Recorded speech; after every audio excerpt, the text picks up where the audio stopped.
अस्सलाम वालेकुम। I am Rimsha Imtiaz. उम्मीद है आप सब लोग खैरियत से होंगे। Today our lecture is first year physics chapter number 5 solids and fluid dynamics. The topic is venturi relation. आज हम वेंचुरी रिलेशन को डिस्कस करेंगे।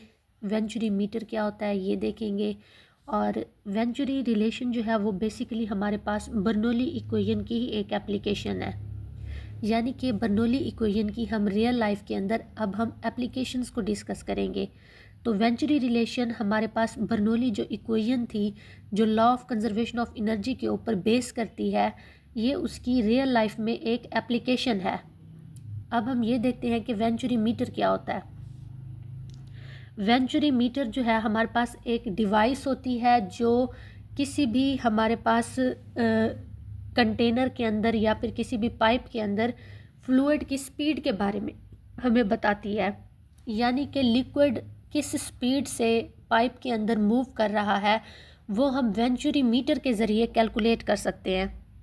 अब इस वेंचुरी मीटर के कंसेप्ट को समझने के लिए हम पहले कुछ रिलेशनशिप्स देख लेते हैं।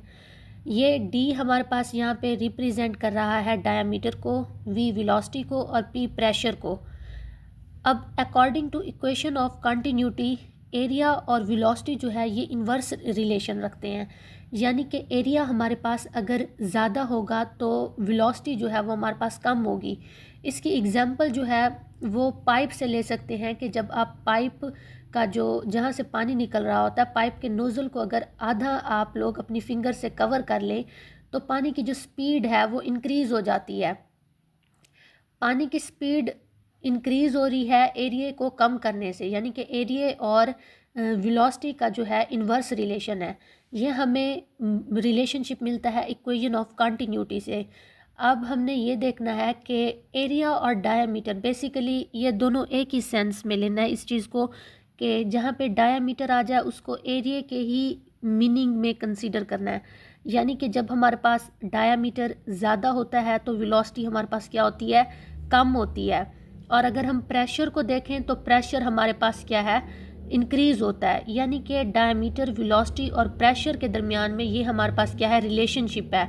यानी कि जब डायमीटर इंक्रीज़ होगा वेलोसिटी फ्लूइड की डिक्रीज़ हो जाएगी और प्रेशर जो है वो हमारे पास क्या है, इंक्रीज़ हो जाएगा।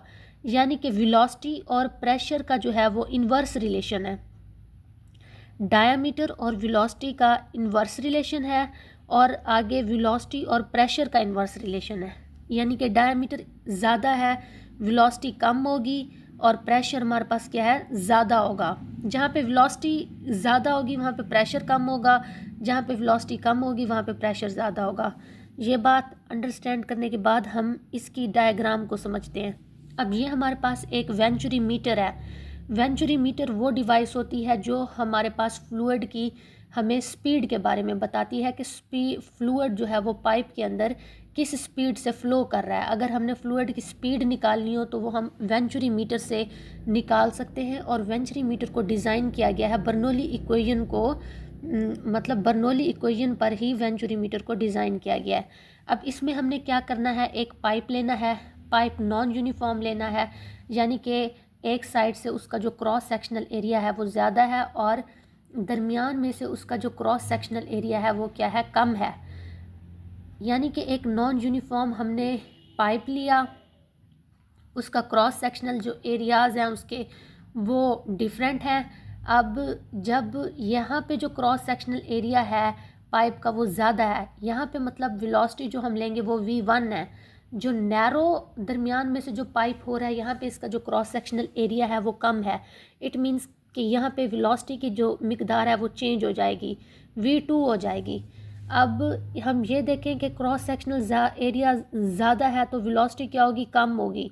क्रॉस सेक्शनल एरिया कम है तो वेलोसिटी क्या होगी, ज़्यादा होगी। इट मीन्स कि v1 is less than v2 because v1 is passing through a greater cross sectional area, v2 is passing through a smaller cross sectional area, that's why v1 is less than v2। अब ये velocity तो हमने discuss कर ली। अब next हम ये देखते हैं कि ये जो हमारे पास बर्नौली इक्वेशन है, बर्नौली इक्वेशन के अंदर हमारे पास तीन चीज़ें थी, एक प्रेशर था, एक वेलोसिटी थी और एक हाइट था। अब हाइट की वजह से जो है वो हमारे पास पोटेंशियल एनर्जी थी। अब इसमें हमारे पास हाइट जो है, ये पाइप जो है इसका ग्राउंड से जो डिस्टेंस है, ये हमारे पास ग्राउंड है। अब इस पाइप का ग्राउंड के साथ जो डिस्टेंस है नॉन यूनिफॉर्म पाइप का, वो बराबर है। इसका मतलब है कि पोटेंशियल एनर्जी की तो वैल्यू सेम रहेगी। हमारे पास बर्नौली इक्वेशन में हमने 3 चीज़ों को डिस्कस किया था, एक प्रेशर, एक kinetic energy per unit volume और एक potential energy per unit volume.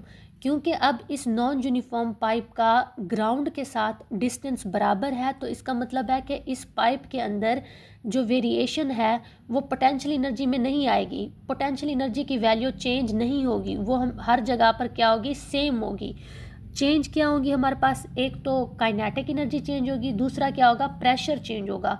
अब काइनेटिक एनर्जी जो है वो स्पीड की वजह से होती है, स्पीड ऑफ द फ्लूइड या वेलोसिटी ऑफ द फ्लूइड की वजह से होती है।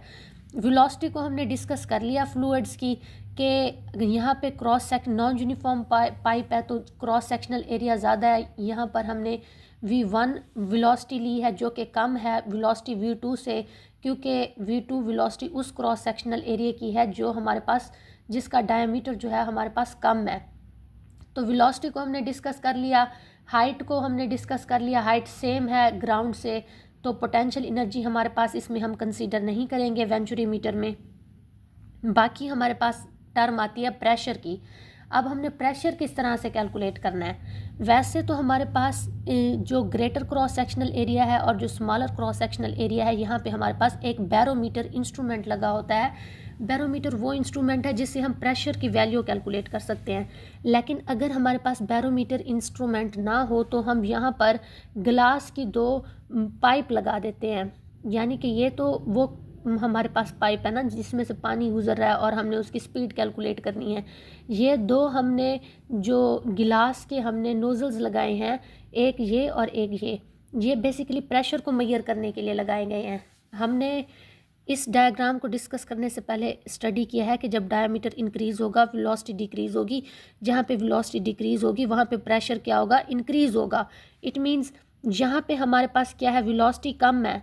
वेलोसिटी कम है तो प्रेशर हमारे पास क्या होगा, ज़्यादा, क्योंकि वेलोसिटी और प्रेशर का हमारे पास क्या है, इन्वर्स रिलेशन है। पहले हमने डायमीटर और वेलोसिटी को देखा, उनका भी आपस में क्या इन्वर्स रिलेशन है। अब वेलोसिटी और प्रेशर को देखना है, इनका भी आपस में क्या है, इन्वर्स रिलेशन है। अब यहाँ पे वेलोसिटी कम है, इट मीन्स कि प्रेशर ज़्यादा होगा। प्रेशर ज़्यादा है तो यहाँ से ज़्यादा लिक्विड जो है वो ऊपर की तरफ फ्लो करेगा। हाइट h1 तक जो लिक्विड है वो इस गिलास नोजल के अंदर क्या है, मूव करेगा। अब यहाँ पे हमारे पास वेलोसिटी जो है वो ज़्यादा है। अब वेलोसिटी और प्रेशर का अगेन रिलेशन इन्वर्स है, वेलोसिटी ज़्यादा होगी तो प्रेशर कम होगा। अब यहाँ पे जो मतलब फ्लूइड ने इस नोज़ल के अंदर जो हाइट कवर की है वो है H2 की वैल्यू कम होगी H1 से, क्योंकि P2 की वैल्यू कम है P1 से। ये बात समझ आ गई है ना कि P2 की वैल्यू P1 से कैसे कम है, क्योंकि यहाँ पे वेलोसिटी हमारे पास क्या है, कम है। वेलोसिटी कम होगी तो प्रेशर ज़्यादा होगा। यहाँ पे जो प्रेशर है वो P1 है। अब यहाँ पे हमारे पास P1 is greater than P2। अब इस जो डायग्राम है इससे हमने 2 रिलेशनशिप्स निकाले हैं, एक ये कि V1 की वैल्यू कम है V2 से, और दूसरा मतलब P1 के ऊपर जो प्रेशर है वो ज़्यादा है किससे, P2 से। अब हम इसकी डेरिवेशन की तरफ आते हैं, क्योंकि ये बर्नौली इक्वेशन की ही एक एप्लीकेशन है, तो हम इसकी डेरिवेशन का जो स्टार्ट है वो बर्नौली इक्वेशन से ही करेंगे। वेंचुरी रिलेशन के अंदर बेसिकली हमने स्पीड फाइंड करनी होती है फ्लूइड की। अब इसमें हम ये देखेंगे कि हमारे पास ये जो फ्लूइड गुजर रहा है इसकी इस पॉइंट के ऊपर v1 स्पीड की वैल्यू क्या है।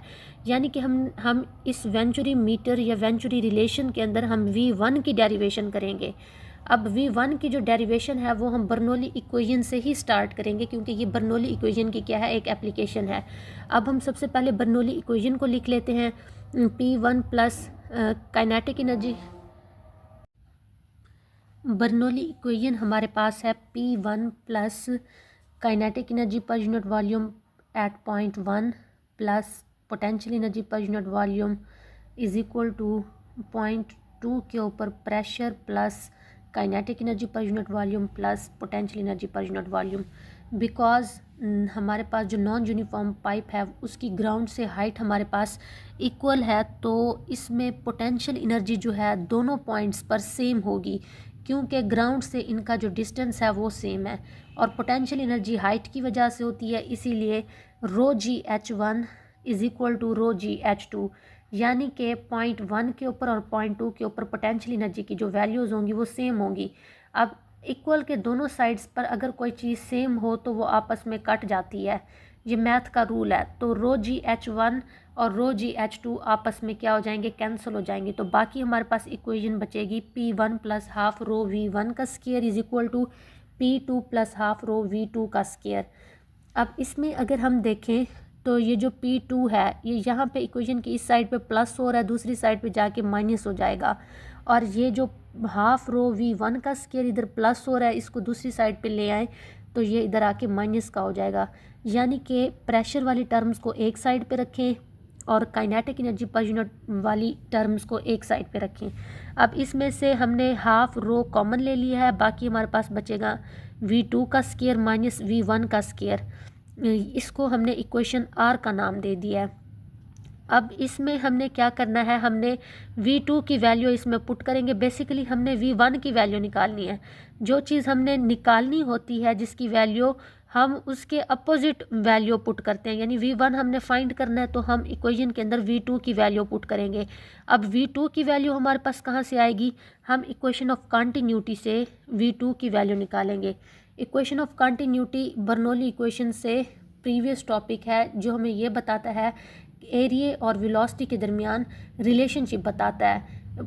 इक्वेशन ऑफ कंटिन्यूटी हमें ये बताती है कि एरिया और वेलोसिटी हमारे पास इन्वर्स रिलेशन है इन दोनों का आपस में, यानी कि एरिया ज़्यादा होगा तो वेलोसिटी कम होगी, एरिया कम है तो वेलोसिटी ज़्यादा होगी। इक्वेशन ऑफ कंटिन्यूटी के according A1 V1 is equal to A2 V2।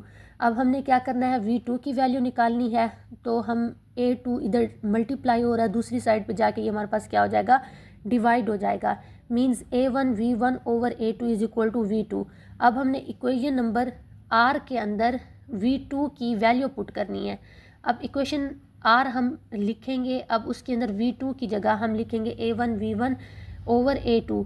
क्योंकि V2 का स्क्वायर था तो हमने जो V2 की वैल्यू हमने इक्वेशन ऑफ कंटिन्यूटी से निकाली है उसको हम स्क्वायर फॉर्म में लिखेंगे। इधर A1 का स्क्वायर V1 का स्क्वायर ओवर A2 का स्क्वायर। अब नेक्स्ट हमने क्या करना है, अब इसमें ब्रैकेट के अंदर देखें V1 स्क्वायर माइनस के आगे जो वैल्यू है वो भी V1 स्क्वायर है और पिछली वैल्यू भी V1 स्क्वायर है, तो ब्रैकेट के अंदर से हम V1 स्क्वायर कॉमन ले लेंगे। अंदर हमारे पास बाकी बचेगा A1 का स्क्वायर ओवर A2 का स्क्वायर माइनस 1। अब हमने इसको सॉल्व करना है, एलसीएम लेंगे। एलसीएम हमारे पास आ जाएगा A2 का स्क्वायर, ऊपर हमारे पास आएगा A1 का स्क्वायर माइनस इसके नीचे 1 था तो ये हमारे पास इधर आ जाएगा A2 का स्क्वायर। अब हमने क्या करना है, V1 की वैल्यू निकालनी है, तो इस पूरी इक्वेशन को इक्वल सिंबल की दूसरी साइड पर ले जाएं। सिर्फ V1 स्क्वायर इस साइड पे हमने बाकी बचाना है। अब V1 स्क्वायर इधर ही रहने देंगे, बाकी सारी वैल्यूज़ दूसरी साइड पे ले जाएंगे। अब देखें ये जो 2 है ये 1/2 है, ये V1 स्क्वायर के साथ क्या हो रहा है, डिवाइड हो रहा है। दूसरी साइड पर जाके ये क्या हो जाएगा, मल्टीप्लाई, यानी 2 इधर आके क्या हो जाएगा, multiply 2 into P1 minus P2। अब नेक्स्ट वैल्यू हमारे पास है रो जो है वो मल्टीप्लाई हो रहा है, इधर आके क्या हो जाएगा, डिवाइड, ये रो डिवाइड में आ गया है। अब ये जो है हमारे पास A1 का स्क्वायर माइनस A2 का स्क्वायर, ये हमारे पास मल्टीप्लाई हो रहा है V1 स्क्वायर के साथ, दूसरी साइड पे आके हमारे पास क्या हो जाएगा, डिवाइड। अब A2 का स्क्वायर हमारे पास डिवाइड हो रहा है तो ये दूसरी साइड पे जाके क्या हो जाएगा, मल्टीप्लाई। तो बाकी हमारे पास जो टर्म बची वो है V1 का स्क्वायर, क्योंकि हमने V1 की वैल्यू फाइंड करनी है। लेकिन ये V1 का स्क्वायर है तो हम क्या करेंगे, दोनों साइड्स पर स्क्वायर रूट ले लेंगे। ये स्क्वायर रूट और स्क्वायर कैंसिल हो जाएगा, यहाँ से हमारे पास V1 बाकी बचेगा, और ये square root 2 into P1 minus P2 into A2 का स्क्वायर ओवर रो A1 का स्क्वायर माइनस A2 का स्क्वायर। अब इसके अंदर हमने वाटर प्रेशर फाइंड करना है, P1 और P2 की वैल्यूज़ फाइंड करनी है। इस इक्वेशन के अंदर हम P1 और P2 की वैल्यू फाइंड करेंगे तो हमारे पास V1 का फाइनल फार्मूला आ जाएगा। अब हमें पता है अब इस जो वाटर प्रेशर है उसका फार्मूला हमारे पास होता है ρGH, ये वाटर प्रेशर का फार्मूला है। अब P1 के लिए इसको अरेंज करें तो ρGH1 हो जाएगा, P2 के लिए ρGH2। अब ये जो फार्मूला हमने पीछे डिराइव किया है इसमें A2 का स्क्वायर है, इसको स्क्वायर रूट से बाहर लिख लेंगे, इसका स्क्वायर और स्क्वायर रूट कैंसिल हो जाएगा, ये हमारे पास बाहर आ जाएगा A2 स्क्वायर रूट से और बाकी रकम स्क्वायर रूट में। अब P1 और P2 की जगह ये ρGH1 और ρGH2 वैल्यूज़ पुट करेंगे। ये हमारे पास वाटर प्रेशर का क्या है, फार्मूला है। तो P1 की जगह हम ρGH1, P2 की जगह ρGH2 पुट करेंगे तो हमारे पास ये इक्वेशन आ जाएगी। अब इसमें से अगर हम देखें तो ρG जो है ऊपर वाली ब्रैकेट में से कॉमन आ रहा है, तो ऊपर वाली ब्रैकेट में ρG कॉमन ले लें तो ब्रैकेट के अंदर हमारे पास बचेगा H1 माइनस H2। ये रो इस रो से कैंसिल हो जाएगा, बाकी हमारे पास ऊपर बचेगा H1 माइनस H2 और नीचे A1 का स्क्वायर माइनस A2 का स्क्वायर। अब हमें पता है H1 माइनस H2 बराबर है H के। हम ये डिस्कस कर चुके हैं कि यहाँ पर जो पानी ने प्रेशर की वजह से जो हाइट की है, तय की है, वो H1 है और यहाँ पर जो हाइट कवर की है वो H2 है। H1 माइनस H2 ये जो हाइट है ये हमारे पास क्या है, H के इक्वल है। तो इसमें H1 माइनस H2 की जगह हम क्या लिखेंगे, H। अब इस फाइनल फार्मूला देखें, V1 is equal to A2 multiplied by 2GH, H1 minus H2 की जगह H, ये रो से कैंसिल हो जाएगा और नीचे हमारे पास आ जाएगा A1 का स्क्वायर माइनस A2 का स्क्वायर। ये हमारे पास आ गया स्पीड ऑफ द फ्लूइड, यानी कि पाइप के अंदर अगर हमने फ्लूइड की स्पीड फाइंड करनी हो तो वो हम बर्नौली इक्वेशन की जो एप्लीकेशन है वेंचुरी रिलेशन, उससे हम फाइंड कर सकते हैं। ये उस वेंचुरी रिलेशन, ये बेसिकली जो फार्मूला है ये हमें वेंचुरी रिलेशन के बारे में बताता है।